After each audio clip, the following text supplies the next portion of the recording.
Hi guys, I'm Aussie Villain and welcome back to our bid to find the best team in Major League Baseball history. And today it is Philadelphia's turn as the 1980 Phillies go against the 2008 Phillies to see who's the best in franchise history to move on and face the rest of baseball. Now, 1980 went 91 and 71 in regular season. Interesting logo. Is that what a Philly is? I wonder. I mean, I thought a Philly was a horse, female horse, but obviously I'm assuming not, given that there's two what's the word, that era of gentlemen there. But anyway, 2008 went 92 and 70, so very, very similar regular season records. Now, as ever, it's a one-off game, default to modern era strategy, injuries are disabled, World Series rosters. Let's go see who's playing. So here are the two rosters of both teams with their stats for the particular season that they're representing from. And yeah, so if you want to have a bit of a longer look, zoom in. Hopefully I'm in the middle so you can see the side of me and peruse at your own leisure. But let's go and check the lineups. And here they are. So we can see the 1980 side led off by Lonnie Smith. Now, I'm pretty sure we've already seen him in this series at Oakland. Pete Rose, there's an infamous name. 39-year-old Pete Rose bats second at first base. McBride is in right field, batting third. Mike Schmidt at third base, bats four. Gary Maddox, is that any relation to Greg? It's dad or something, maybe? Oh, no, that's not going to quite add up years-wise, is it? Anyway, he bats five in center field. Manny Trillo at second base, bats six. Larry Bower at shortstop, bats seven. Bobby Boone at catcher, bats eight. And Steve Carlton is on the mound. And then the 2008 side, Jimmy Rollins leads things off at shortstop. Shane Victorino in right field, bats second. Chase Utley at second base, bats third. Ryan Howard at first base cleans up.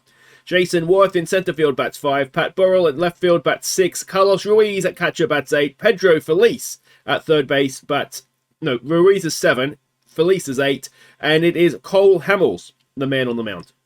All right, so here we go. Lonnie Smith to lead things off. We've definitely seen Lonnie Smith before. I think it was, did he go to Oakland? 1986 Oakland is what I'm thinking, is where we saw him. But if you are new to the series, again, welcome. Don't forget to subscribe and ring the bell so you can upload new videos. Monday, Wednesdays, and Fridays is when this happens. And yeah, the basic premise is each franchise will put forward a side, their best side in history, and then we'll have a March Madness style American League bracket, National League bracket going down to an all-time World Series. So I'm really enjoying it, really looking forward to it. I'm getting a nice walk down memory lane with some of the players, and you know, I didn't really come around to being able to watch baseball till, as I think I said before, 91 was the first season that I saw the World Series. Now, that's mostly, I think, down to my age, one thing, but also when baseball became available to watch on Australian television. But yeah, if you sort of remember watching things from back in the 80s, 70s and beyond, then I'm sure it's a really nice walk down memory lane as well. But Victorino with a one-out double, our first hit of the game. And yeah, let me know about Gary Maddox, if it's any relation to Greg or not. It's 31. Greg Maddox would have been... I don't think that adds up, does it? Oh, maybe it could be his dad.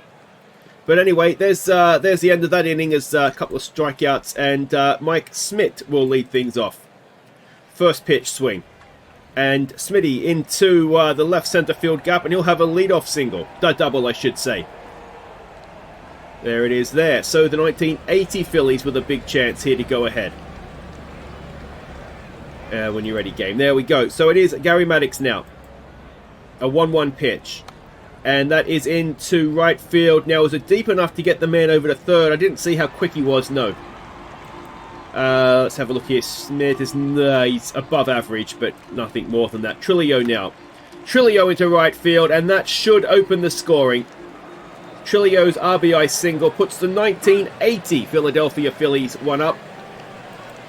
So the Phillies, I assumed, I mean, a filly to me is it's a female horse. But I thought that's where the name came from.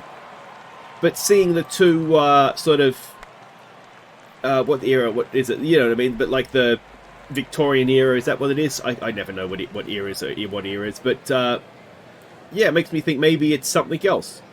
Jason Worth. He draws a leadoff walk. So 2008 have the leadoff man aboard, and Pat Burrell will come up now. I was a little bit surprised when I was doing this, because the Phillies to me, are particularly, I think, 90s and early 2000s, they were always kind of quite good. And it surprised me a little bit, and I think I also, which kind of tells you a little bit about my knowledge of baseball, I think I also get the Phillies and Cardinals mixed up quite a bit. But I thought the Phillies had quite a few decent teams, but obviously not. Given that, yeah, there was only really these two teams that were sort of eligible to come forward and to play off for the best team in their history. Because I'm pretty sure, I think I said during the Minnesota episode, that the 91 Twins, which was one of the teams that were playing there, I can't actually remember who came through that series, so I'm not going to risk spoilers because I can't. Oh, it's an error in center field, and Lonnie Smith, instead of a single, has a double. So, will that error come back to haunt them? Petey Rose now comes up. And Pete Rose into center field will be caught. Now, Pete Rose was done for gambling, wasn't he? If I remember correctly. Because he's one of the all-time lead, if not the all-time leader for hits. Off the top of my head, and like I've said many times, I am by no means a baseball expert. I enjoy playing out the park baseball. And sort of watching the odd Mets game here and there, but in terms of general knowledge of it, I mean, if you haven't picked up on that already, I'm very much behind the ball. But here we go with Jimmy Rollins, and that is going to be out at second, out at first for the second out. Exhibit A. Yeah, but I'm pretty sure Pete Rose. I know he's controversial because I think he had a. He may have died, I think. But I'm pretty sure he had a radio show or something on Sirius, maybe it was. But anyway, Mike Smith, who is 1 for 1 today, led off the inning a couple of innings ago with a double, and he's going to go and done the same thing again into the left center field gap. And Mike Smith is having a wonderful day out for the 1980 Phillies. And can he score a second run here now? And Greg Maddux will try and drive him in. First pitch, Maddux into right field, and he just may have... It was a little bit too well hit, maybe, yeah. It just got the center field, right field a little bit too quick, didn't it? So runners at the corners with none out now for Manny Trillo. Now he's 1 for 1 with the RBI. He drove in Schmidt last time, and he's going to do it again as he pops it up into center field, but surely deep enough to score the runner. And it is 2-0 to the 1980 Phillies. In comes Larry Bauer. And there goes the runner for second, and he gets there. So 1 out runner at second now. Ken Bauer, who's 0 for 1, driving a run. It's a 3-1 pitch, and he's popped it up. And that'll be 2 away. And it'll bring up Bobby Boone, who they walk. So they use the open base to get to the pitching slot, fair enough, you would say. First pitch swing. And the pitcher has popped it up into center field to end the top of the 4th. I know I've said it before, but I really miss having the pitchers bat as Chase Utley will lead off the inning. It took so much out of like the strategy, you know, do you bat your pitcher, you know, and sort of the give or take of having that not ideal place in the batting lineup. But yeah, it's a shame, really. Oh, that's very well hit. And it is, exceptionally well caught out there. Lonnie Smith. Excellent defensive play. Because I think, too, it takes someone like Ohtani, for example. Oh, and that is Lonnie hit as he goes down to first to bring Pete Rose up. It takes a little bit away from... It takes a lot away from the value of Ohtani, because in that game where he's a starting pitcher, you would have your 9 hitters. I do miss it a little bit, I've got to say. Because even as a Mets fan, and it's not going back that long, you know, where you'd have DeGrom that would pitch this amazing game and then end up having to get the hits himself because the rest of the team just stunk the place out. I don't know, and there's nothing better than a pitcher getting a hit, is there? It's just a shame that that's sort of been taken away from the game, but anyway. Maddux comes up, and he has popped it out there into right field, and that'll end the top of the 5th. So it's still 2-0, though in truth, the 2008 side have got absolutely nothing going yet, as Burrell will come up 0 for 1. It's a full count. And he strikes out. So that is 1 away. Ruiz now, who's 0 for 1. A 2-2 pitch. And that is a ground ball. It is out at... bit of a low throw, but the shortstop gets it done in the end. And it'll bring up Pedro Feliz. It's a 1-0 pitch.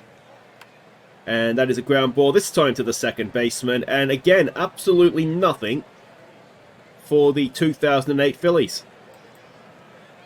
Cole Hamels will continue into a... what innings is this for him now? Into a 6th inning. It's Trillo to lead it off. A 1-2 pitch. And that is a strikeout for 1 away. Brings up Bauer again. First pitch. And he grounds it to the second baseman. So that's 2 away. And it'll bring up Bobby Boone again. He's 0 for... How's he 0 for 1? He must have walked twice or something. A 1-1 pitch. Bobby Boone pops it up. And that will do it for the top of the 6th. So, I'm assuming both these sides were known for their defensive prowesses. It's Jeff Jenkins coming in to pinch hit. So that'll do it for Hamels. Hamels? Anyway, the starting pitcher for the 2008 side. And Jenkins comes off the bench and shows him how it's done. Second pitch, and he gets the second hit of the game. In comes Jimmy Rollins now, who's 0 for 2. It's a full count. Rollins draws a walk. All right, well, here we go. 2 on, none out for Victorino, who's 1 for 2. He got the only hit before this inning, and it was all the way back in the first. He was nowhere near that. So that is 1 away. Chase Utley now, who's 0 for 2. It's a full count. Utley strikes out. I think Charlton's just trying to make it more difficult for himself here. So in comes Ron Howard. Ryan Howard even. He's 0 for 2. He draws a walk. So loaded bases, 2 out. And they make a pitching change. Ron Reed to face Jason Worth. He is 0 for 1. It's an 0-2 pitch. Just don't go down looking. At least he swung. At least he swung. So 2008 leave them loaded in the 6th. That could come back to haunt them, couldn't it? So Ryan Matson is the new man on the mound. Both teams now into the bullpen. Keith Moreland is, I'm assuming, pinch hitting. I don't think he started the game, did he? And he is thrown out at first, so that's 1 away. It'll bring up Lonnie Smith. Okay, so Moreland has come in because of where the pitching slot was in the lineup. Lonnie Smith, let's see what he can do. A 2-2 pitch. He strikes out as well, so that is 2 down. And it'll be Pete Rose, who is 0 for 3. A 2-1 pitch. I'm assuming at the age of 39, this would have been towards the end of Pete Rose's career. I don't know if it would have been his last season. I have a feeling he played into his 40s, though, didn't he? Because it used to be more common. I remember even when I started watching... when did I move to Canada? I moved to Canada in 2003 or 4 or something. And even then, I remember there would be players playing that were... I mean, I guess it still happens now with... what's-his-face? Grandpa Cano at the Mets, and Miguel just retired last season, didn't he? So I guess it still happens to a point. But there would seem to regularly be guys in their 40s still playing. Oh, it's a pitcher killer up the middle, and... oh, we've missed stretching. We've missed the stretch. I'm just chatting away here, daydreaming. And we've missed the stretch.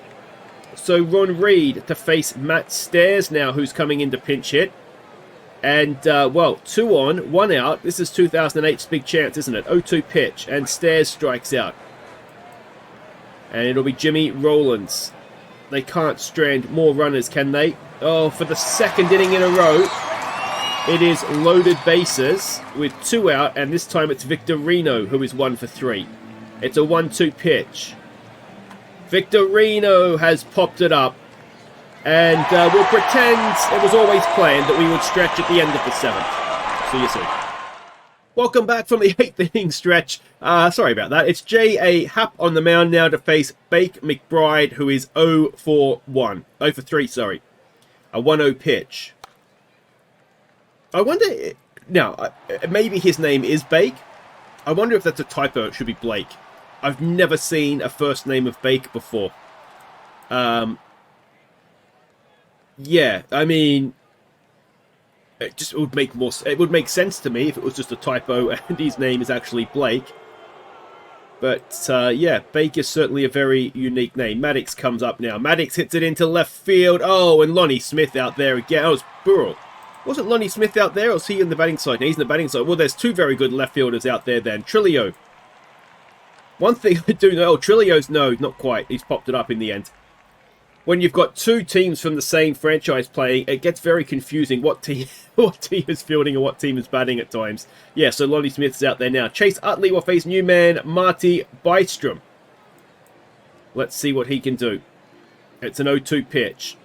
Utley has not done much yet, has he? And he's got himself a hit there as it just floats over the second baseman for a leadoff single.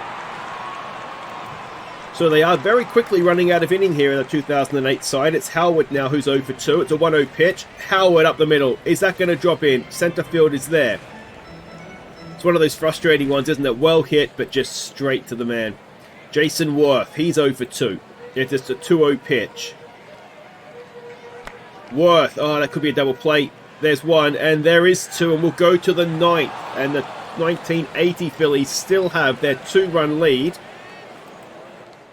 And Brad Leach will come on to pitch to face Bauer. It is a 2-2 pitch. And it is a strikeout. Very, very nice pitch, that one. And it is Lazinski coming up to pinch hit now. So there'll be a... Well, you would have expected a closer, I guess, for the bottom of the ninth anyway. And Lazinski comes off the bench and gets himself a hit. So a 1-out single. And it is Moreland. You wonder, I mean, I didn't see his defensive stat, but with batting attributes like Moreland has, is he going to get him at second? No, he just got there. It's a wonder he didn't start the game, to be honest. Maybe defensively he's not as good. Oh, he's hit that very, very well. It was a fastball, and he was equal to the challenge. Oh, but it doesn't drive in a run. Lazinski stops at third, so runners at the corners, and Lonnie Smith, with 1 out, steps into the batter's box. He's 1 for 3. It's a first pitch swing. Smith into center field. It's not that deep. Is it quick enough to score the runner? They're going to try, and it looks like he's going to get there. So a 3rd run for the 1980 Phillies. And Lidge will now face Pete Rose, who is 0 for 4. Pete Rose into right field. Just, again, floats over second base glove. They're going to get the runner at third to end the inning, though. And the 2008 side need at least 3 runs in the bottom of the inning. Tug McGraw is the man on the mound. Burrell is 0 for 3. He's going to lead off the inning. First pitch swing. And Burrell has just grip. Oh, what's happened there? He's forgot to throw it. Is he okay?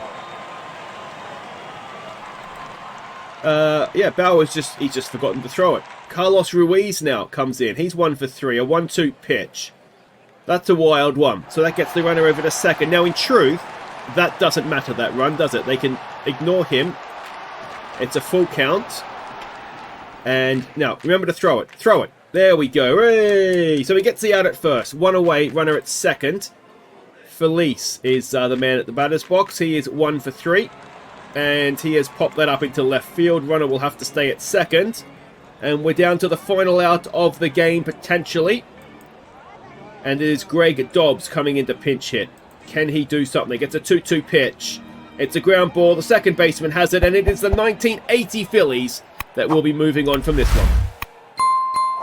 So there we go. It is 1980 Phillies moving on to join the rest of these teams in the competition proper. Next up, it is back to a very familiar club on this channel, the Chicago Cubs. It is going to be pre-curse versus post-curse, 1906 versus 2016, and we'll see who comes out on top there. But yeah, we're shaping up here. We've only got a few more franchises to do. And then we can have a nice big draw and get down to business to find out who is baseball's greatest team. If you've enjoyed that, thumbs up, subscribe if you're new, and I'll see you next time out at Wrigley. Take care.